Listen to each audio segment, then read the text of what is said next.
My name is Joey Yerves. I'm 25 years young, and I was born premature at 34 weeks with cystic fibrosis. When I was younger, I was sick a lot, in and out of the hospital, underwent a lot of major surgeries, and I was told constantly that I wasn't going to make it past my next birthday. With my mom raising two kids and only working part-time because she also had to take care of a sick kid, things were kind of at a constant struggle, and we had a lot of stresses in our lives, but that didn't ever stop my mom. We had a lot of fun times in my childhood. Went on a lot of spontaneous vacations, Disney World, Disneyland, Las Vegas.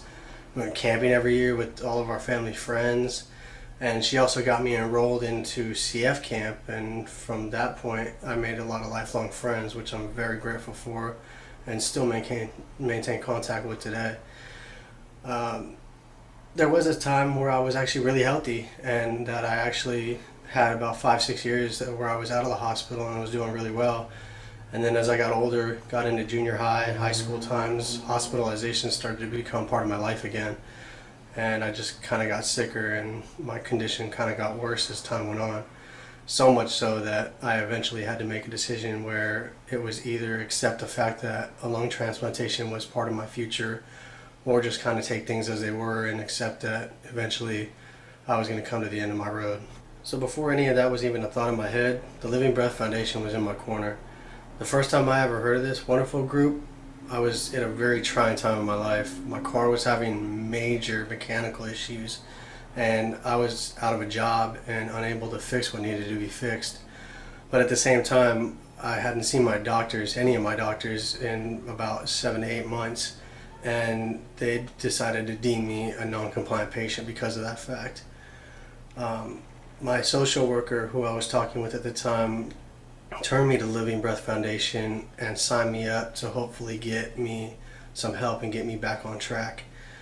About a week later, after I put in my application, I was hospitalized for a lung infection, and in an unfortunate location, but in a divine intervention way, I got the great chance and pleasure to meet Lori and Melissa Papageorgis and kind of sit down with them and explain who I was and kind of my current situation at the time and what kind of a pickle I was in, really. And almost immediately they had taken my issue and taken my application and moved it forward to the board and put me up for consideration for assistance and help. And I'd say probably within a week I got a phone call back from Lori and other board members saying that my application was approved, and not only did they cover my expenses for the repairs on my car, but Lori herself also went out and researched a mechanic locally in my area who was willing to donate his time in his shop to get me back on the road and get me back on track with my doctors. So about a year later, my condition got a little bit worse, and at that time I started to be evaluated for a lung transplantation. In June 2010, I signed paperwork and made the decision to take this path and pursue the opportunities and possibilities that transplant had to offer. And then later, the year after, in June 2011, I was hospitalized for what they thought was another lung collapse, which would have been my second that year. So my doctors decided to go ahead and push forward my transplant evaluation at that time, and then later found out that it wasn't a collapse, that it was actually a grouping of cysts that were spread out throughout my lung wall, and that caused a major concern because my first collapse was actually due to one of those cysts blowing. So at that time they decided to go ahead and push everything forward, and I ended up getting a phone call in my room a few days later asking me if I wanted to be listed. And of course I accepted the offer to be listed because I was so bad off, and I'd already signed up for the process and everything like that, and I didn't want to bow out at this time. I was definitely ready for this. So I started meeting with my social worker, my new social worker for transplant, more often, and she kind of got me in the mode of explaining the process and what was going to happen from that point forward. And pretty much one of the things was that there was certain stipulations prior to being officially listed that we had to take care of. One of them, my family and I were already in process of, which was relocating closer to the hospital.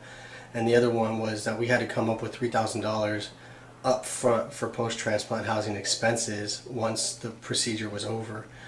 That was kind of a shock to us because we had already really exhausted a lot of our funds applying for different houses and just trying to get everything packed up and, you know, everything situated at our old house. So again, we utilized our option to talk to Lori and the family and the LBF, Living Breath Foundation, again, and thankfully they put our needs and issues up for consideration for help. And probably about, I'd say, a week later, I had a phone call with Lori and Melissa and Chris and a few other board members again, and we discussed our situation a little more in depth, and they approved our application one more time. And as always, they went above and beyond our simple request, and not only did they give us the $3,000 up front for the post-transplant housing expenses, but they also included extra funding for rent and for just fixing up our house so we could move out properly. We were able to rent a truck and get a lot more things situated, and just a lot more stresses at eased than we would have ever thought we were going to ever be able to get dealt with at that time. So as of July 5th, I was officially listed for transplant, and 4 days later, on July 9th at 5 p.m., I got the call saying that I had brand new lungs waiting for me. And on July 10th at 6 a.m., I was taken into the OR and given the gift of a new life and a new beginning. Now, 2 months later, post-transplant, I couldn't be happier with my life. I'm breathing so much easier. I'm doing all the things that I love to do. I'm constantly doing music and back in that workshop all the time now.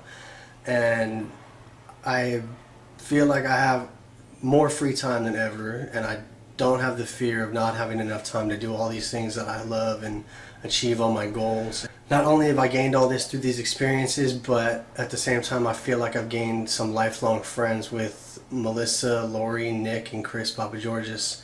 And it's because of the Papageorgis family and the Living Breath Foundation and all of you amazing people who donate to them that I was able to get back in touch with my doctors, be considered for even having a transplant, to be listed officially to get a transplant. And 5 days later, on July 10th, 2011, I was given new lungs and a second chance at life, thanks to all of you. You've honestly saved my life in more ways than you will ever know, and at the same time you kept my family together under one roof. And I know that the CF community couldn't survive without you and the Living Breath Foundation around to give us that extra hope and light when we're in those hard times. I mean, I'm only one CFer out of many who I know that struggle just like I do, and some who are worse off than me. And just imagine how many more patients and families will have their stresses eased and be able to live a lot easier with the help of this generous foundation. So thank you all for everything that you've done for me and my family, and I hope that we can all do our part to keep this hope alive and keep everyone breathing a lot easier. I apologize for my absence and not being able to be there and shake all of your hands, because every single one of you deserves it. And I know next year I'm definitely planning on being there so we can meet and I can thank you, each and every one of you personally. Again, thank you for everything.